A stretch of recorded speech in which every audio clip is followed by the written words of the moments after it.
Welcome everyone to another episode of the Unisolve Question. I have a wonderful lawyer and litigator here with me today. His name is Justin Safayeni of Stockwoods LLP, Toronto. Hi, Justin. Hi, Paulette. Thank you for having me on. I'm a big fan of the show. Thanks. I'm really grateful to you for agreeing to grace our show with your presence. I'm really looking forward to this conversation.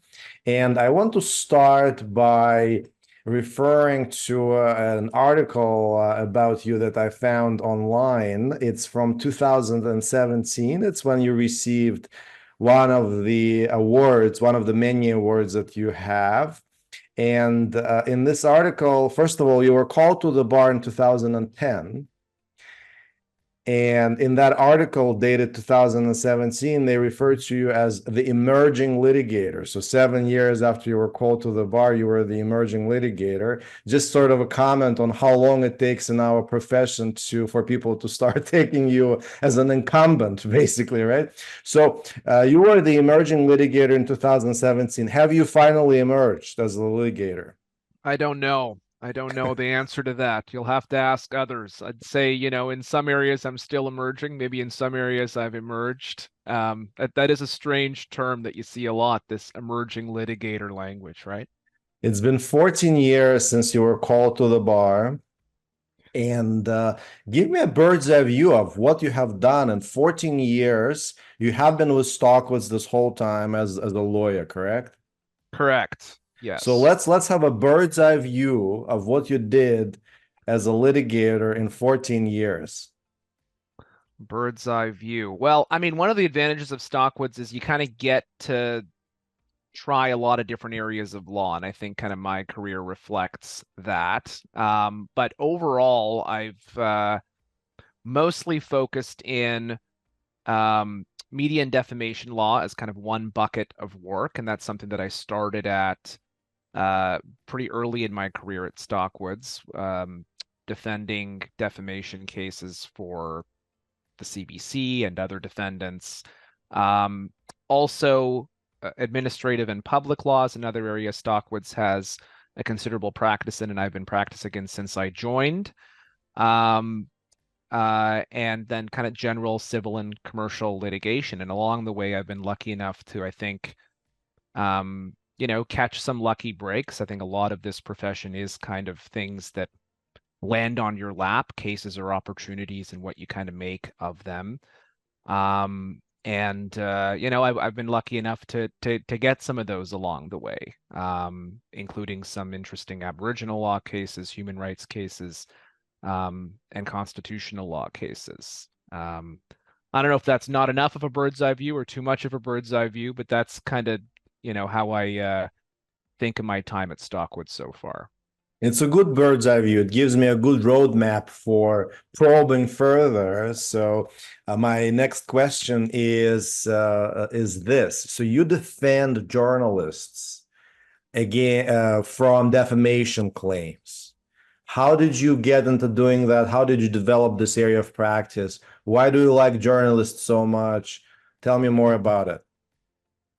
It's something I've always been interested in. I actually kind of considered for my undergrad doing journalism school. Didn't ultimately go that route, but it was kind of down to either that or business school, and I picked the maybe more conservative but less interesting of the two options. So it's always been something I've been interested in. And when I was thinking about firms to join, I knew that Stockwoods had a defamation law practice and that CBC was kind of one of the clients, and defending journalists and journalist work product was kind of one of the areas that the firm had a bit of a name and a reputation in, and that's one of the things that drew me to the firm in the first place. So when I joined, I knew that was something that I wanted to try and get into, and I was lucky enough to have some of those files cross my desk, right? And I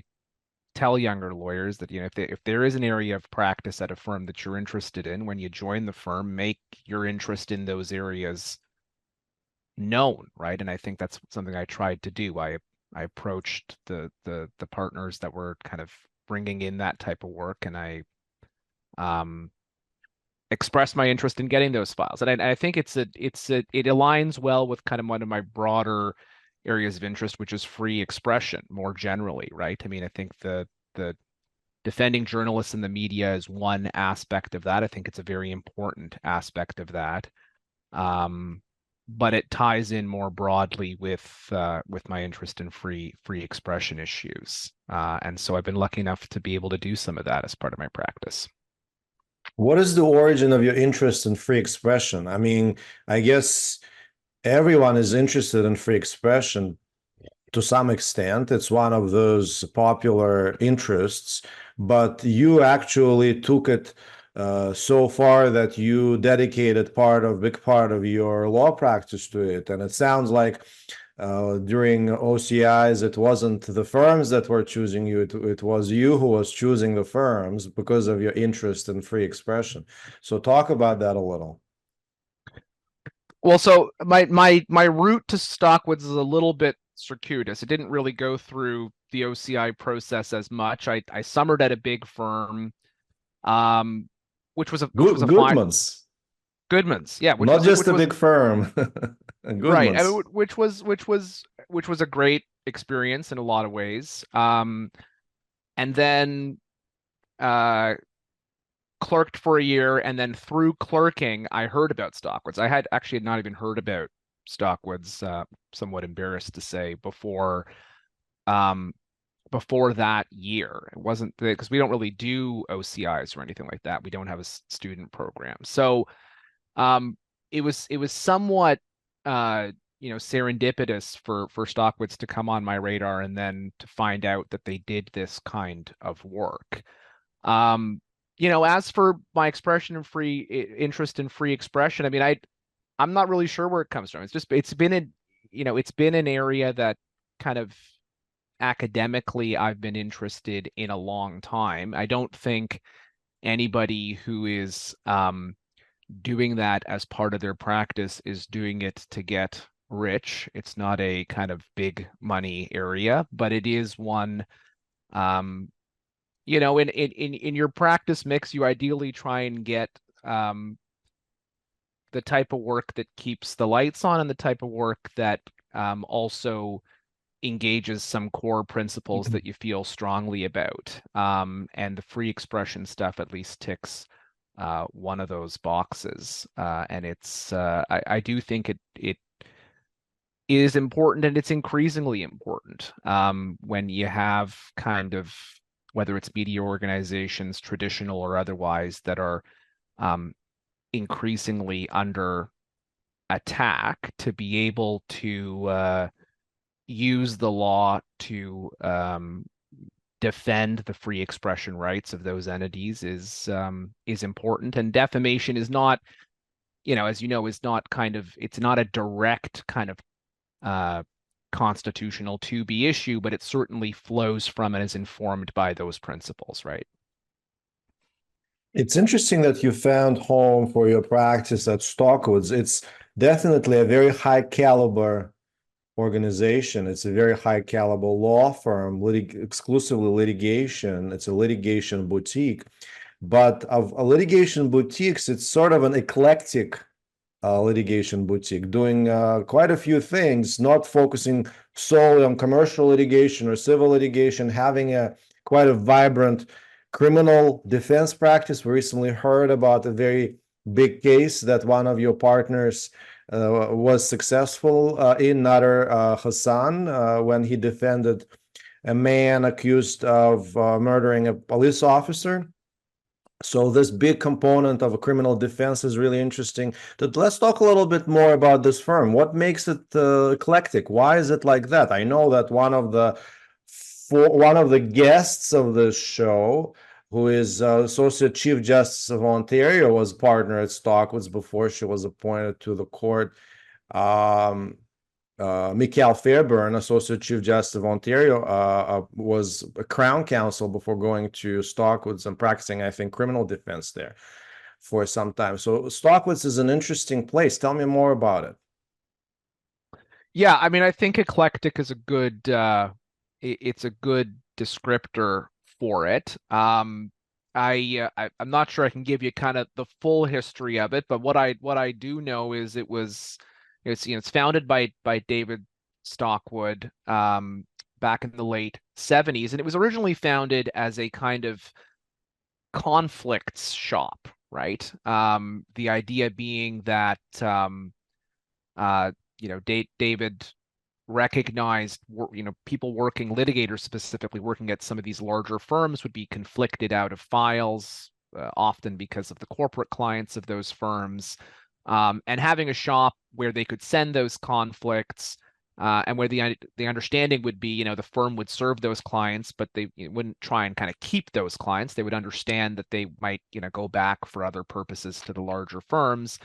There was a space for that in the Toronto market. And so that was kind of its origin. And for a long time, Stockwoods has kind of had a criminal law seat, so to speak, right? That's kind of been part of the um, ethos of the firm is, we can help with the civil side and the admin or regulatory side, but you may also have a problem that lands you in with potential criminal exposure, and we have people here who could speak to that as well. And certainly as like, a younger lawyer looking to join somewhere, that's relatively rare, right? To find a place where you could have that kind of breadth of exposure to different areas. So that's something that I think makes Stockwoods unique and certainly makes it attractive to me and many others who've joined. The other piece of it is, while the firm doesn't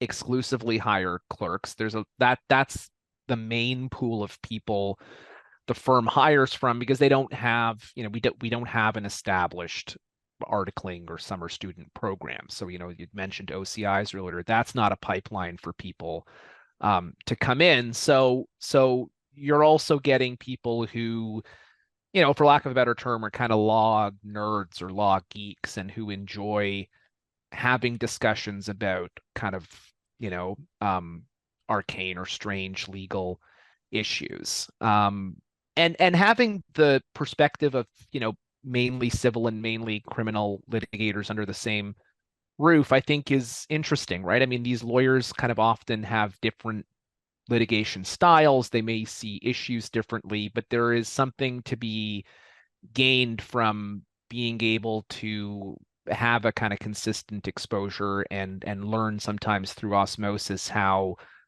a different category of litigator may see or approach a certain issue or situation, which you may not be able to get at other places where it's all people who've been kind of trained to see things through a civil lens or an admin law lens or only a criminal law lens. So it's an awesome place to work. I feel very grateful and lucky to have landed there. And it is it's a wonderful group of people. Well, you mentioned law nerds. I couldn't help catching on to that. So, take me through a law nerd's day at Stockwoods. Um, a law nerd's day at Stockwoods. I mean, it could look that people ask this, sometimes during interviews. What could my day be like at Stockwoods? And it sounds like a bit of a cliche answer, but in my experience, it's absolutely true. It can be very, very different day to day, right? Especially as a more junior lawyer. You could be in a criminal set date court one morning, you could be in the Court of Appeal the next morning, you could be working on a Supreme Court of Canada intervention the morning after that. And you could be working on civil discoveries at the end of the week, right? And all of that kind of goes back to the breadth of work that the firm does. So I mean, there is no kind of typical day, but I think one of the things that um, you will find day to day at the firm is that people are very willing to talk about legal issues, right? I mean, again, it's a cliche that kind of the door is open and come in and talk to me, but I think one of the pieces of the firm's culture that I've really enjoyed is um, not only is the door open, but people are kind of happy to have the discussion. often, right? Because they're uh, interested genuinely in these weird legal issues. And so if you want to bounce an idea off someone or run a theory by someone or ask about, does this rule apply or how might you approach this issue? Uh, you're dealing with a set of people who are not only smart, but kind of genuinely curious and willing to talk issues through. And I think, I've certainly was the beneficiary of that in my younger years. I think I'm still the beneficiary of that. And hopefully have passed some of that along as well. You were called to the bar in 2010, which is 1 year before I was called to the bar. So I'm curious to compare our perspectives, yours and mine, on litigation and how it evolved, how they evolved over the years. Of course, the lawyer's litigator's perspective on what he's doing or on his job changes in such a long period of time, in 10, 14, 15 years. So tell me how your view of litigation changed from day one when you just started in a litigation context to now. Take me through the most important milestones when you had enlightenment or when you had huge disappointment or when you were so happy that you ended up in litigation. Sure. I mean, well, the single biggest change, I'm not sure exactly when it happened, but at some point, and this may have come very early for you because, I think you've been kind of independent and running your shop for a while now. But at some point you go from wearing the kind of the junior hat where, your job is to um think about the strategy of the case, but also to be very focused on the details, make sure all the T's are crossed, the I's are dotted, be kind of the brain trust of the case, for lack of a better term.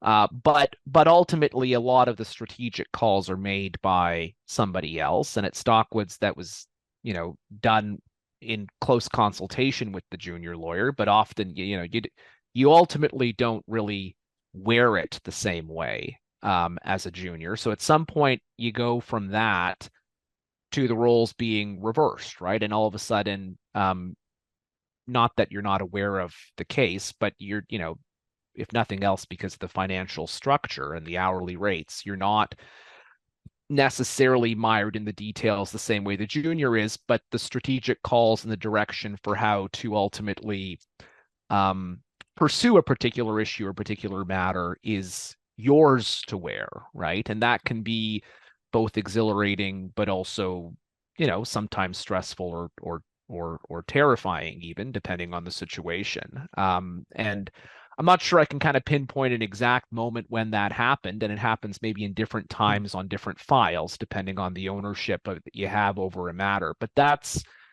um, that's a big change, right? And it's a big adjustment, I think, for lawyers to become comfortable not only kind of understanding the guts of a file, but also kind of owning ultimately the strategic decisions that are made. And I think, that's the kind of stuff that keeps, well, maybe I won't speak for all lawyers, that keeps me at least sometimes up at night, right? Did I make the right call? Could I have done this differently? And I think those decisions maybe weigh more heavily on you as you transition from that, one role of being a second chair to kind of running the strategy and the files on your own.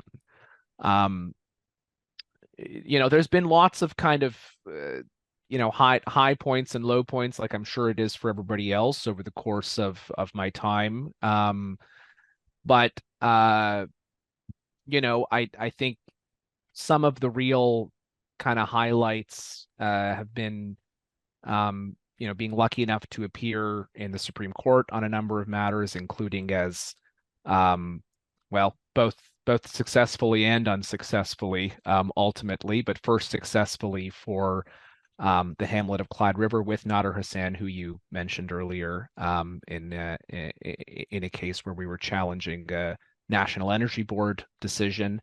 That was certainly a highlight. and being able to participate in many kind of interventions in Supreme Court matters before and after that was something that I've been really grateful for that opportunity, even as a junior lawyer, to be able to kind of run those files. And, not sure that other firms would necessarily have been as generous with affording those kind of opportunities, but Stockwood certainly did, and I'm very grateful for that. What lessons about making strategic calls have you learned during your time at Stockwoods? Share your strategic calls playbook. Not sure I have a playbook, but I think, the one overarching thing to keep in mind, and this, you learn this in different ways, but for me, it kind of started even with clerking, is, you got to think about how it's going to play to the decision maker. And this sounds so obvious that it's, kind of trite to say, but it is an important kind of guiding North Star for all of those kind of calls, right? How is this going to look in a motion record? How is this going to sound when I say it at an oral argument? How is it going to land with the person who's going to be charged with decision making? That is often a different question and will lend itself to a different answer than what is technically right on the black and white law, or what does the client want to hear? Or, what does the client, want me to say to make the client feel good, or to kind of show that we're sticking it to the other side? Those may point in the same direction, but they may not, and they often don't. And so, thinking strategically about how it is ultimately going to land is, I think, kind of the thing that you always have to keep in mind. And although it sounds simple, sometimes it can be there can be a lot of noise or other pressures that try and distract you from that. So you've defended journalists from defamation claims for a while. And when you talk about making strategic calls, you talk about looking up to and considering two important people in your work, the decision maker and the client. And in defamation defenses, your clients are journalists. Can you talk about the special things about working for journalists, representing journalists?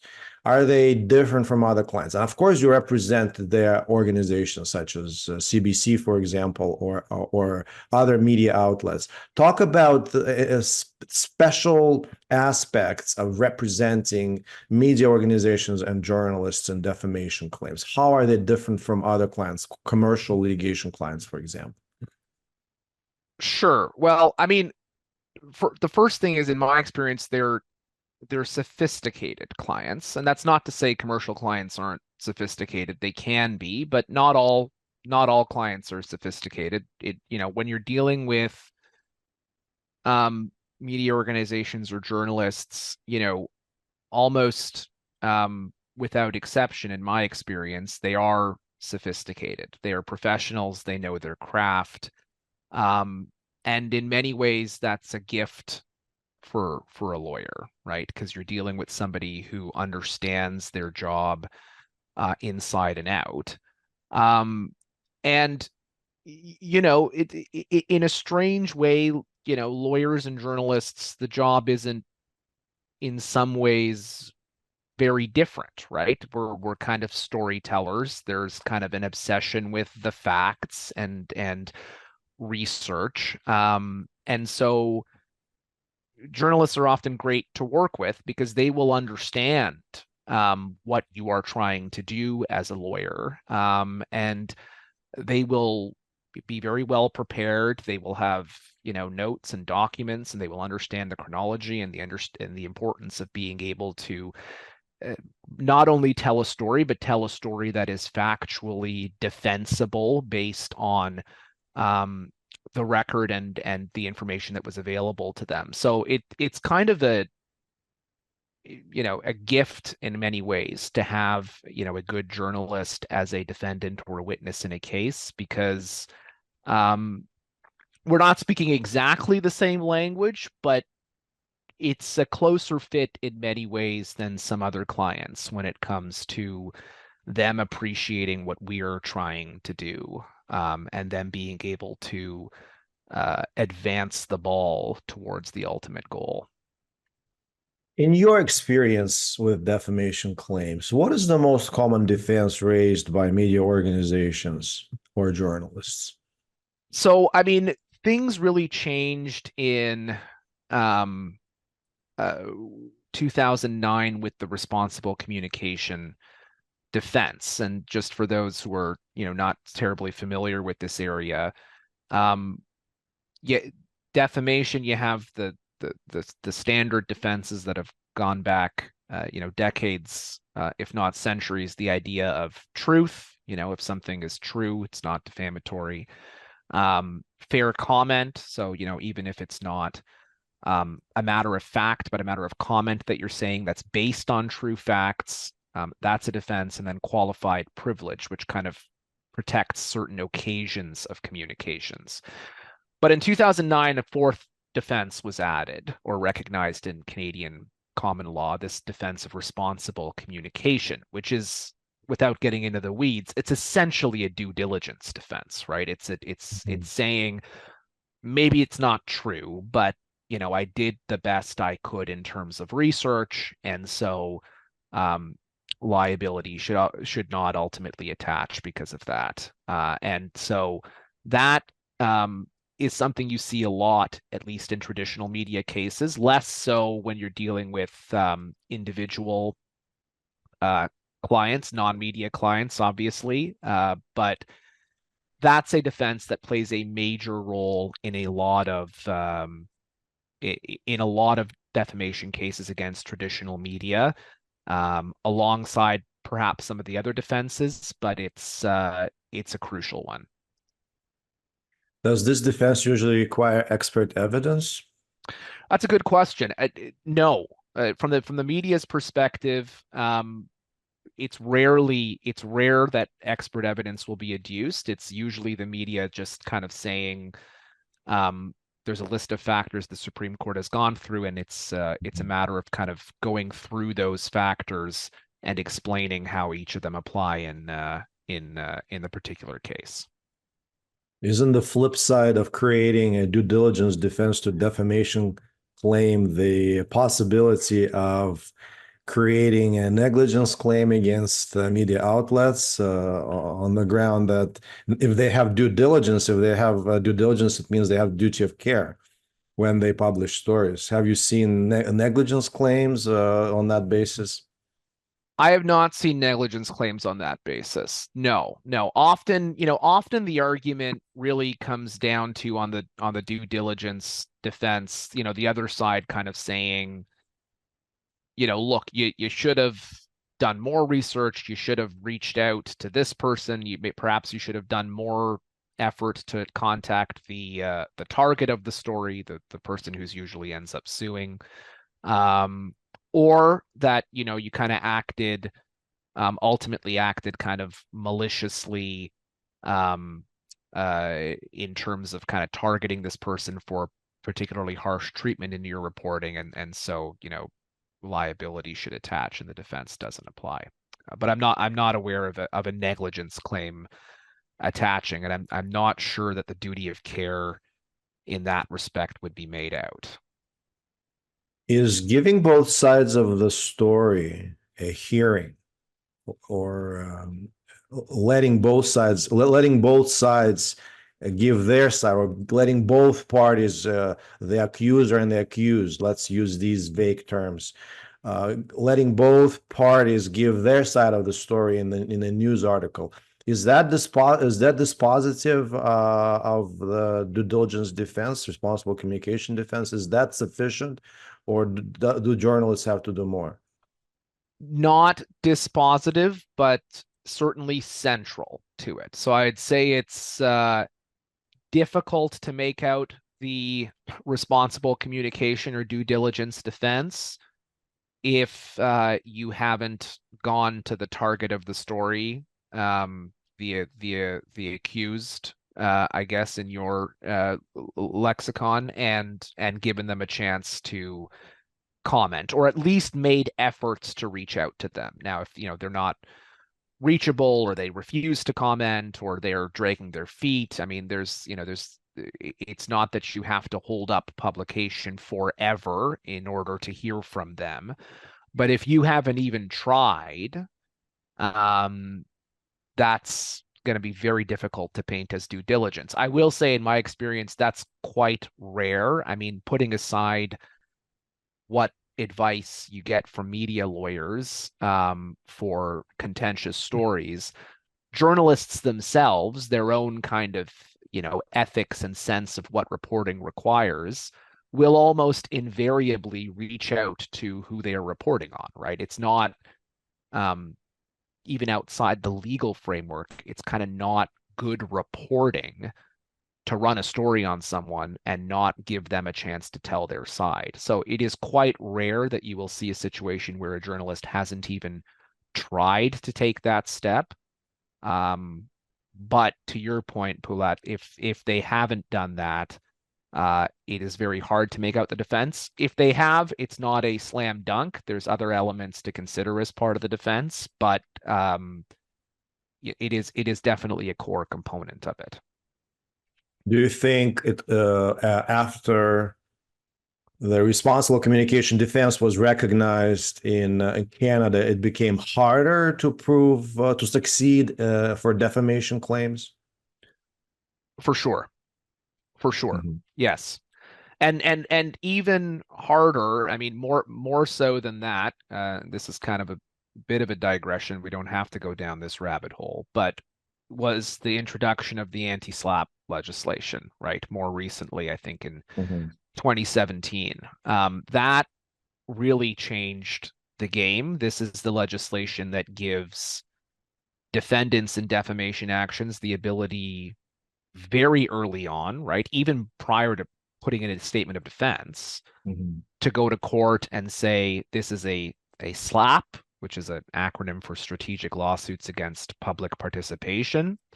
You bring a motion, and you there's a bit of a convoluted test we can get into, but you bring this motion and you try and convince the court that this is the kind of action that ultimately in the public interest shouldn't be allowed to proceed. And that has really become a major preliminary hurdle for plaintiffs in many defamation suits. They're met with this kind of immediate motion where they have to kind of justify whether their action dies on the vine or whether it is allowed to proceed through the normal steps. So I do think responsible communication was one thing that made it harder, but really in practical terms, this anti-SLAPP legislation has totally changed the game and the calculus for anyone who's considering bringing a defamation lawsuit in Ontario, at least. We know that defamation law has treated media outlets differently for various reasons. For example, there are special notice requirements in the Libel and Slander Act. Do you think the responsible communication defense is available only to media outlets? Are you aware of any authority that supports that? It's not it's not available only to media outlets. And in fact, the Supreme Court has been clear. This is an important point that you raise, that it's not called responsible reporting, it's responsible communication on matters of public interest, and technically it could be available to anyone, including the basement blogger, the office podcaster, whoever is trying to communicate matters out there can avail themselves of this defense. Now, as a practical matter, it's more likely, as in my experience, to succeed when you're dealing with the media, because the media are a bit more disciplined about their journalists following kind of particular steps and approaches that would fit better within that framework of a responsible communication and due diligence defense. But that doesn't mean that Joe Blow, who's doing their own kind of basement blogging, can't avail themselves of the defense if they can convince a court that they've uh, taken the responsible steps. And I think that's right, right? I mean, the media in some ways is in a special position, but they shouldn't be kind of singled out as being the only beneficiaries of a common law defense. And our courts have been clear about that. In your experience, who is a typical claimant, plaintiff in defamation actions against media outlets? Well, against media outlets, it's usually the people who are being reported on, right? And it's one of these things where it's ironic in a lot of cases because the very act of bringing a lawsuit or threatening a lawsuit even can be counterproductive if what you're trying to do is make this issue get out of the spotlight. Because, as you know, court proceedings themselves are all publicly filed. They are reportable events. And reporting on court proceedings, as long as it's done kind of fairly and responsibly, is protected. So that in itself can become events that get reported on that amplify the story rather than make it go away. But usually in the traditional cases against the media, it's the people who have been reported on who are bringing the litigation.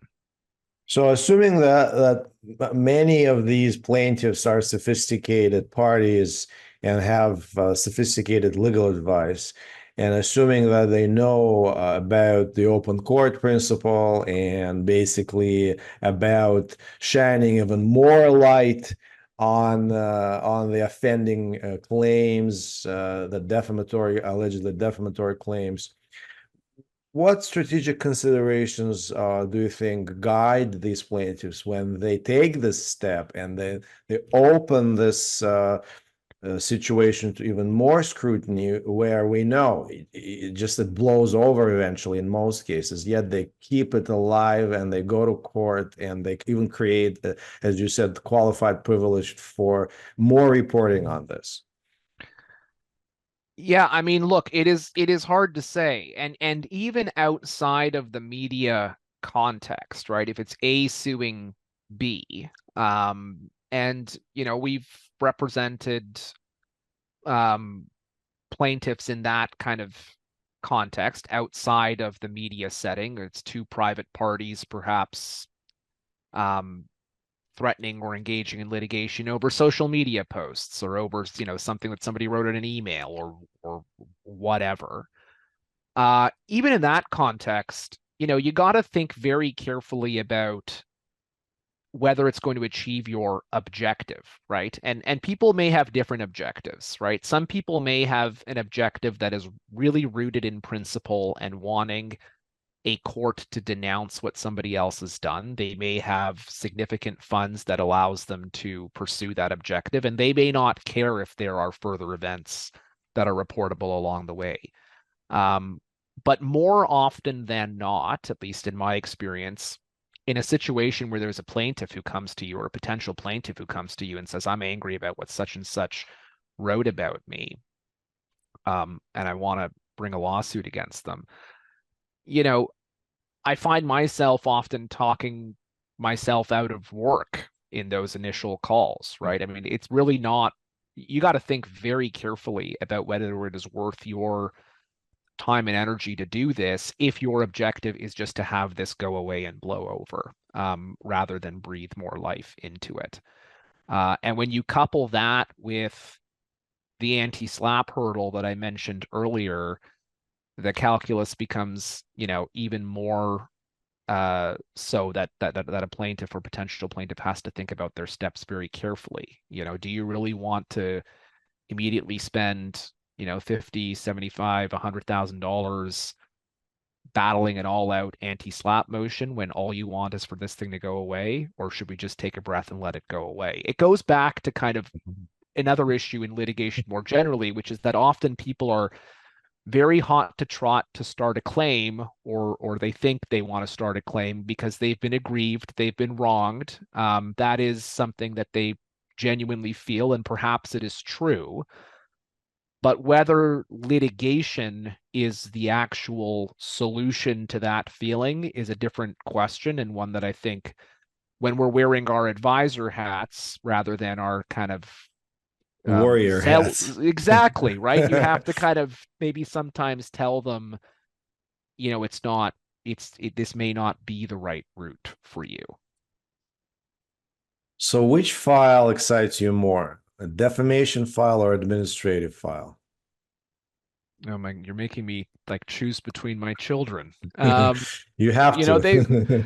they can both be absolutely amazing in the right case. I mean, the admin and public law stuff, especially if you put kind of constitutional law in that category, has can have kind of broader implications that I think as lawyers, most of us get very excited about. Nader and I are working on a case right now where we're, challenging Ontario's Mhm, uh, targets for greenhouse gas emission reductions. mhm, So far, we've been unsuccessful, but that's under appeal, under reserve. And that, that's a kind of case that, I love the defamation cases. They definitely have implications of their own that are important, and I don't want to minimize that. But, when you get into some of those constitutional public law areas that you're dealing with kind of a different order of magnitude in terms of the potential impact, I think that, that's the kind of stuff that you can get really excited about and potentially make a huge difference. And I, of course, assume that in admin law cases and public law cases, you act only against the government or against the regulator, correct? Not exactly Oh. correct. We do sometimes act for uh, regulatory bodies in terms of defending Hmm. decisions. Yeah. I We see. only we only act for the good guys, Poulat, but sometimes that's the challenger and sometimes that's the challenged decision maker. Uh-huh. So when you act against the decision maker in admin and public law cases, what makes you think that you, a lawyer or a law firm or any law firm, not just you or your law firm, uh, can interfere with a democratically elected body or with a body appointed by a democratically elected legislature? What is your answer to this criticism that we have unaccountable lawyers and law firms that are also shrouded in various privileges and protections, get in the way of democratically elected bodies and bodies that were appointed by democratically elected legislatures? Well, I mean, I think the basic answer to that is yes, they're elected, and that gives them a certain amount of um, legitimacy to make decisions, but there are guardrails on those powers, right? And the most obvious guardrail is the Constitution, and it's including the Charter, and they're not elected in a way that allows them to violate the Charter. We'll put the notwithstanding clause controversy off to the side for the moment, but assuming that that's not kind of invoked and relied upon, those are the bounds of play, or at least they're kind of one important way of delineating the bounds of play. So, I don't think it's an answer to say they're elected because they can, and then therefore they can do whatever they want. I think part of the best traditions of the bar is holding the government to account and making sure it acts within those limits. When you get to the kind of the decision makers who are not kind of the government themselves exactly, but they are people who have been appointed by the government tribunals.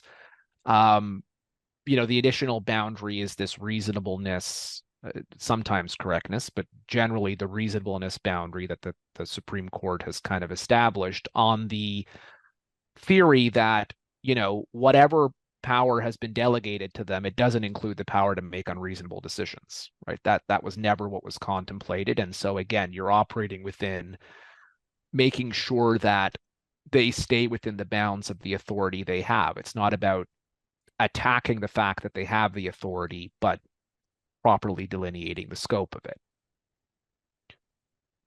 Right. So would you say that, though, that litigating against the government, litigating against regulators, litigating against bodies appointed by the government is still an uphill battle? They're often recipients and beneficiaries of various presumptions of good faith, immunities under the statute, and so on and so forth. Would you say it's an uphill battle? And what else can you comment on that? I mean, for sure, it's an uphill battle in almost every case. I mean, the starting point is, you're bearing the onus. So I mean, that's the first thing to recognize, right? You are the one who has to show a decision is unreasonable or a regulation is unconstitutional or whatever you're trying to show. And, you're quite right. There are a set of kind of legal rules and presumptions that are designed to not always make that the easiest task, right? And so part of the exercise, and maybe we'll take the administrative law, more pure administrative law situation at least first. I mean, part of the exercise there is when you're assessing the case or having discussions with clients about whether a challenge is worth bringing, um, somewhat like the defamation case, sometimes you find yourself talking yourself out of a brief because you have to, as an advisor, be real with the clients or the potential clients about the difficulties you are going to face and the fact that even if something isn't, done right or correctly, that's not usually the lens that a reviewing court is going to put on it. And this is difficult because it's not intuitive, right? I mean, clients sometimes have a very difficult time swallowing this pill. They say, well, it's not right, so why can't we go to court and fix it? Well, the answer is not, the question is not whether it's right. The question is whether it's reasonable. And all of the ink that's been spilled on what exactly that means. And, built into reasonableness is certainly a degree of deference for the decision making and the reasoning that a tribunal has employed, even if it's not the same conclusion that a court would reach if it was looking at a situation completely on its own. So that is something that clients have to understand, and it sometimes means that a judicial review application can be a bit of a long shot. But at the same time, particularly where a decision maker hasn't done a good job explaining themselves or where the reasons kind of truly admit of internal contradictions or a failure to grapple with key arguments that were made before the tribunal, it can be the right case to push that forward. But that's not every case. And to your point, there are often, challenges you're going to have to overcome because the playing field is kind of tilted against you in those settings. In your experience, what does success usually look like in judicial review applications? Are most cases sent back to the regulator or the government for reconsideration? Does the court substitute its own decision? What usually happens when you call the outcome a success, in your experience? This is another thing that can be frustrating about doing that type of work, is that the success usually is it gets sent back. The Supreme Court has been very clear about this. There are exceptions that where a court will roll up its sleeves and make the call itself. But that's really the exception, not the rule. And the traditional relief is that a decision is set aside and then it is remitted back to the same tribunal or decision maker to try again, right?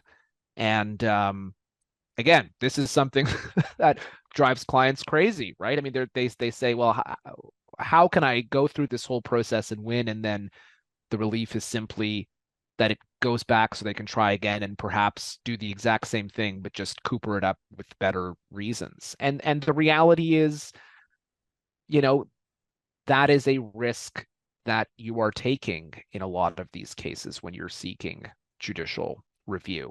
Now, the hope is, and to your point, you know, what does success look like? The hope is that although it gets sent back, the reasoning of the court on a particular issue or set of issues is such that it makes it difficult for a tribunal to reach a result that goes against your client's interests, even when they're reconsidering or hearing the case again when it's sent back to them, right? So it's a bit of kind of using the reasons as a source of soft power, for lack of a better term. It's not directive in the way that, you know, the tribunal below must do this or must render this decision. But the court's reasoning on particular issues, whether they're interpretive or evidentiary, the commentary is such that the decision maker feels a lot of pressure to perhaps decide a case a certain way in light of what the court has said, and quite frankly, in light of the risk of being re-reviewed and slapped down again. So in a lot of cases, that's kind of the best you can hope for. You will often ask the court to roll up its sleeves and make the decision itself, but that is an exceedingly rare outcome.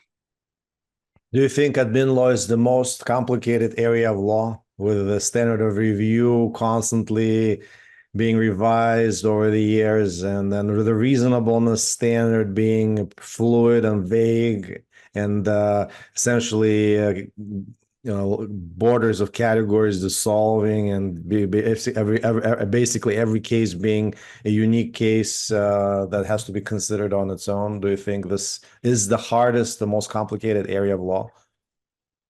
I don't know if it's the most complicated area of law. It is certainly complicated, and I think the Supreme Court tried to do some work towards simplifying it in Vavilov, and in some ways it did, but in many ways the complications persist and have even, in some areas at least, maybe multiplied. And it's not intuitive, right?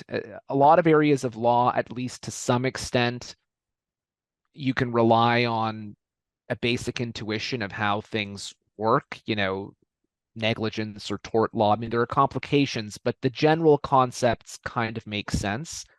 In admin law, it's not that the concepts don't make sense, but it is somewhat arbitrary, right? I mean, we had 3 standards of review. Now we have 2 standards of review, and we had these categories of correctness. Now we have these categories of correctness. It is just kind of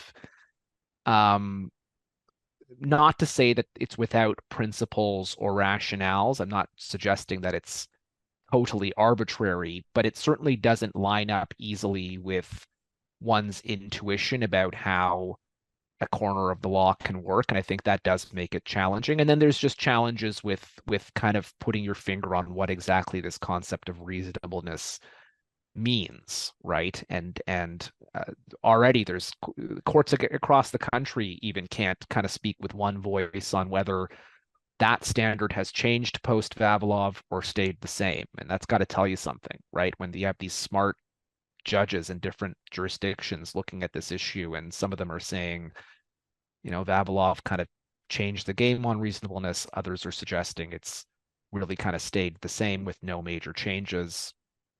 Doesn't make it easy to always tease the best way to frame your case or argue an issue when you have that kind of variability. I just wanted to mention that one of the judges on the Federal Court of Appeal panel that considered Vavilov, David Stratus, is a guest of the show.